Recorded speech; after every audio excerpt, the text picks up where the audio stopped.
And we'll send it back out now to Storm Team 44 meteorologist Gunnar Console. He's tracking the latest for us as we put a wrap on our Saturday night.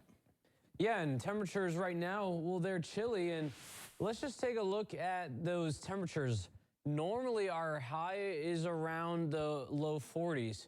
So we're obviously in a colder winter pattern with highs just below freezing today. And our normal low is 26, and we're actually going to be a little bit below that. Now, one thing I want to point out is as we drop tonight, we are slowly going to be reaching the dew point. The dew point is the temperature fog or condensation will form.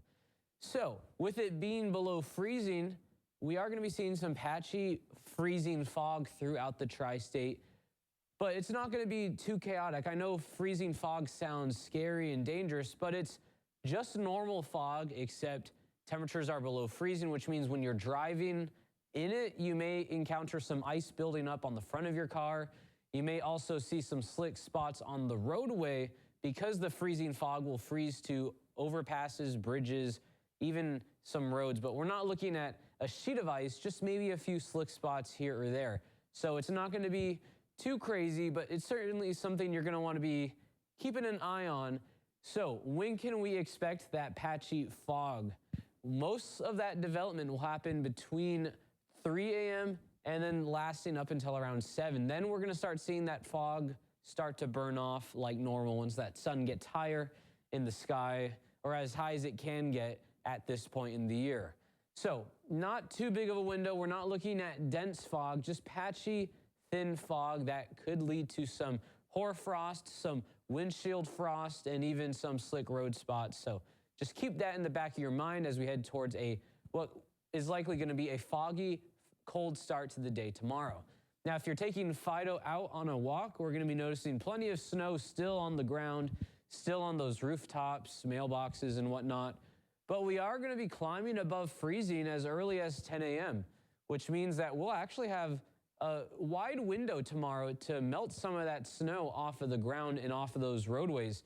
Because driving through parts of the tri-state all this week, I've noticed there are a lot of rural and side roads that are still covered in snow. Temperatures in the upper 30s should do a good job of thawing out not just the snow on the ground, but also the snow on the roads. It's going to be warm enough. We may even see some pockets of sunshine.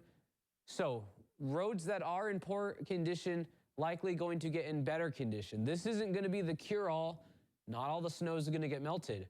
There'll still be roads after tomorrow that are still covered in snow, which is unfortunate because after tomorrow, there is enough snow on the ground here in the central U.S.